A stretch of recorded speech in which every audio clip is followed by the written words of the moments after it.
ஓம் முருகா போற்றி, கந்தா போற்றி, கடம்பா போற்றி, கதிர்வேலா போற்றி, மறுபடை வீடு கொண்ட முருகப்பெருமானே போற்றி போற்றி என் செல்லமே. இன்று மிகப்பெரிய வெற்றி உன்னை தேடி வரும் இந்த நல்லதொரு விடியலில் திருச்செந்தூர் முருகனின் அருள் வாக்கு. ஆம் செல்லமே, இது உனக்கான வாக்கு, முருகனின் அருள் வாக்கு. முருகனுக்கு அரோகரா, கந்தனுக்கு அரோகரா என்று பதிவு செய்துவிட்டு இந்த முருகப்பெருமான் சொல்வதை சற்று கவனமாக கேள் என் செல்லமே. உன்னை நினைத்து கொண்டிருக்கும் பட்சத்தில் உனக்கு எந்த விதமான போதனையை நான் தர வேண்டும் என்று யோசித்துக் கொண்டிருக்கின்றேன். உன்னை மற்றவர்கள் புரிந்து கொள்ள வேண்டும் என்று ஏன் நினைக்கிறாய்? நீ அவர்களை புரிந்து கொண்டாய் அல்லவா? அப்படி இருக்கையில் அவர்கள் கேட்கப் போகும் கேள்விகள் இதுதான் என்றும், நீ ஏற்கனவே எதிர்பார்த்த கேள்விகள் தான் என்றும் நீ உணர்கிறாய் அல்லவா? பிறகு ஏன் அவர்கள் மீது கோபப்படுகிறாய்?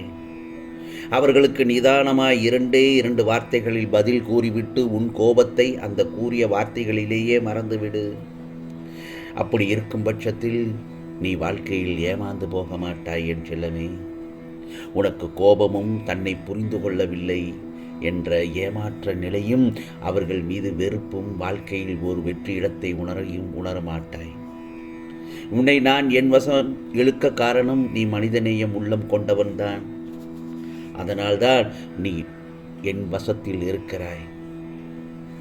இதோ இந்த முருகப்பெருமான் செய்யும் திருவிளையாடல்களை நீ தக்க சமயத்தில் உணர்வாய்.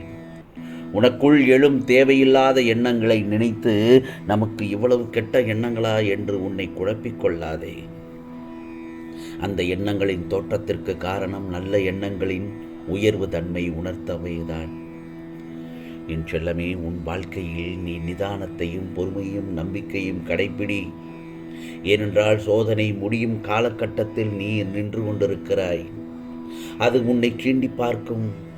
பொறுமை, நிதானம் இவை சோதிக்கும்படி நடக்கும். நம்பிக்கையை கெட்டியாக பிடித்துக்கொள். நீ விழும் தருவாயில் இருந்தாலும் இந்த முருகப்பெருமானின் கரங்களோ அல்லது என்னுடைய வேலையோ நிச்சயமாக உன்னை தாங்கி வெற்றியுடன் கூடிய நிம்மதியான சிம்மாசனத்தில் உன் வாழ்க்கை என்னும் அரசு சபையில் உன்னை ஏளனமாக பார்த்து நகைத்து உன்னை காயப்படுத்தியவர்கள் முன்னிலையில் நீ ஒரு அரசியாக அமர வைத்து இந்த முருகப்பெருமான் உன்னை அழகு பார்ப்பேன் என் செல்லமே. ஏமாற்றுபவர்கள், பொய் பேசுவதை அன்றாட தொழிலாக வைத்திருப்பவர்கள், மற்றவர்களுடைய சொத்தை அபகரிப்பவர்கள், காம வெறியர்கள் ஆகியோர் சீரும் சிறப்புமாகத்தான் இந்த பிரபஞ்சத்தில் உன் கண்முன்னே வாழ்ந்து கொண்டிருக்கிறார்கள். நிலை தவறுகிறவர்கள் தங்கள் வாழ்வில் நடக்கிற ஒவ்வொரு நிகழ்வுக்கும் ஜோதிடம், அருள்வாக்கு என சதா அலைந்து கொண்டிருக்கிறார்கள். இதனால் அவர்களின் பிள்ளைகளுடைய வாழ்க்கை கெட்டுவிடுகிறது. இறைவனை நம்பும் மக்களும் நல்லவர்களுக்கும் கெட்டு போகக்கூடாது. கடனிலும் கஷ்டத்திலும் சிக்கி அல்லல் படக்கூடாது. பொய் பேசுபவர்களின் பேச்சை இனியும் நம்பி ஏமாறக்கூடாது என்ற நோக்கில் நான் கருணை மனம் உள்ளவர்களை மட்டுமே தேடி பிடித்து கொண்டு என் வசத்தில் வைத்து கொண்டிருக்கிறேன் என்பதில் மறந்துவிடாதே என் செல்லமே. உனக்கென்று விதிக்கப்பட்டது எதுவும் உன்னை விட்டு போகாது. சற்று காலதாமதமாகலாம், ஆனால் உன் கரங்களில் சேர்ப்பது எனது பொறுப்பாகும். கவலைப்படாதே. இந்த உலகில் நல்லவர்களும் இருக்கிறார்கள். ஆனால் அவர்கள் அமைதியாக இருப்பதால் யாரும் கண்டுகொள்வதில்லை. எத்தனை பேர் இருந்தாலும் தன் வேலையை தானே செய்பவருக்கு உடல் நலமும் மனநலமும் நன்றாக இருக்கிறது என்பதை மனதில் வைத்துக்கொள். உன்னுடைய வேலையை நீதான் செய்ய வேண்டும். தவறு வருவது இயல்புதான்.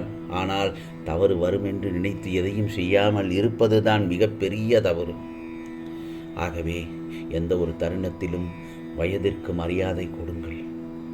அனைவரிடமும் மனித நேயத்துடன் நடந்து கொள்ள கற்றுக்கொள். ஏனென்றால் வாழ்க்கையில் எதுவும் எளிதல்ல. முயற்சி செய்தால் எதுவும் கஷ்டமும் இல்லை. விரும்பியது எளிதாக கிடைத்தால் சற்று பயமும் வந்துவிடும். ஏதோ பெரிய இழப்பு வருமோ என்றுதான். ஆகவே ஒருவன் உயிருடன் இருக்கும்போது அவரது தவறுகளை அவனிடம் சொல்லிவிடு.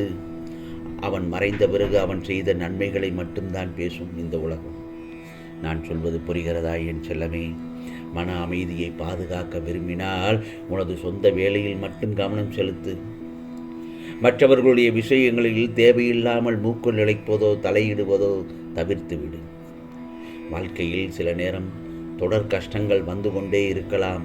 அவற்றை நம்பிக்கையுடன் சந்திக்க கற்றுக்கொள். அதுதான் உனது மகிழ்ச்சிக்கான வழி. செல்லமே, கவலைக்கு நாம் இடம் கொடுத்து விட்டால் கவலை நம்மை கவலைக்கிடமாக்கிவிடும். நல்லதே நடக்கும் என்று நம்பினால் அது உன்னை மட்டுமல்ல, உன்னை சுற்றி இருப்பவர்களையும் மகிழ்ச்சியாக வைத்திருக்கும் என்பதில் சந்தேகமே இல்லை. தன்னிடம் இல்லாத ஒன்றை நினைத்து வருத்தப்படாமலும், அடுத்தவனிடம் இருக்கும் ஒன்றை நினைத்து பொறாமைப்படாமலும், தன்னிடம் இருப்பதை வைத்து அதற்குண்டான இலக்கை அடைவது எப்படி என சிந்தித்தால் ஒவ்வொருவரும் வெற்றியாளர்கள்தான். அறிவுரை கேட்டு திருந்தும் மனிதனாக இருக்க வேண்டுமே தவிர அடிபட்டு திருந்தும் மனிதராக இருக்கக்கூடாது. ஆடம்பரமான வாழ்க்கை வாழ்வது தவறே இல்லை. உனக்கான ஆரம்ப வாழ்க்கையை மறந்து விடுவது தான் தவறு. வெறும் பெருமைக்காக எதுவும் செய்ய வேண்டாம். உனது மன நிறைவுக்காக உனக்கு பிடித்ததை பெருமையோடு செய்ய என் செல்லமே. பொறுமையோடு இரு. நிச்சயமாக பல யுகங்களாக உன்னை காத்து வந்த இந்த முருகப்பெருமான் நீ அவமதிக்க மாட்டாய் என்றுதான் நம்புகின்றேன். இன்று நான் ஒரு பிடிவாதத்துடன் வந்துள்ளேன். இந்த பிடிவாதம் நான் உனக்காக எடுத்துள்ள பிடிவாதம். இந்த ஆறுமுகன் இன்று உனக்கு சத்தியம் செய்கிறேன். ஒரு நிமிடம் நிறுத்தி என் கண்களை மட்டும் உற்று நோக்கிப்பார். நான் உன்னை தேடி வெறும் கையுடன் வரவில்லை என என் கைகளில் என்ன இருக்கிறது என்று பார். பல ஆயிரம் முனிவர்கள் பல ஆண்டுகளாக தவம் செய்து பெற்ற தெய்வீக செல்வங்களை இன்று உனக்காக கொண்டு வந்துள்ளேன். 1 2 இந்த செல்வத்துடன் உன் வாசலில் நிற்கிறேன் என் செல்லமே. நீயோ என்னை புறக்கணித்து விட்டு நகர முயற்சி செய்கிறாய். ஆனால் இன்று என்னை விட்டு எங்கேயும் செல்ல இந்த முருகப்பெருமான் நான் விடமாட்டேன். இன்று நான் உனக்கு சத்தியம் செய்து விட்டேன். இப்போது உனக்கு வேறு வழி இல்லை. நீ கேட்டுத்தான் ஆக வேண்டும். நான் கொண்டு வந்ததை நீ ஏற்றுக்கொண்டேதான் ஆக வேண்டும். முருகா, ஏன் எனக்கு இந்த கட்டளை இடுகிறீர்கள் என்று தானே கேட்கிறாய். நீ இந்த செல்வத்தை நிராகரித்தால் இது திரும்பவும் என் 6 படைக்கு செல்லாது. பதிலாக அது நேராக வறுமை மற்றும் இருளின் கைகளுக்கு சென்றுவிடும்.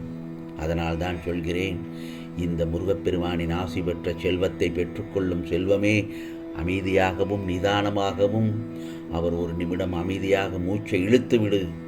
அதை உணர்வில் இருப்பதை நீ உணரவில்லையா? உன்னை சுற்றி யாரோ இருப்பதை நீ உணரவில்லையா? இதோ நான் உன் வீட்டின் மூலையில் இருக்கிறேன் என் செல்லமே. கவலைப்படாதே. இன்று உனக்கானதை கொண்டு வந்திருக்கிறேன். இந்த நல்லதொரு விடியலில் இந்த முருகப்பெருமான் சொல்வதை கேளு.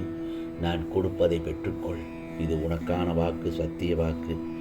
ஆம் செல்லமே, உனக்கானதெல்லாம் நல்லது நடக்கும். நல்லது மட்டுமே நடக்கும். அதுவும் நன்மையாகவே இருக்கும்.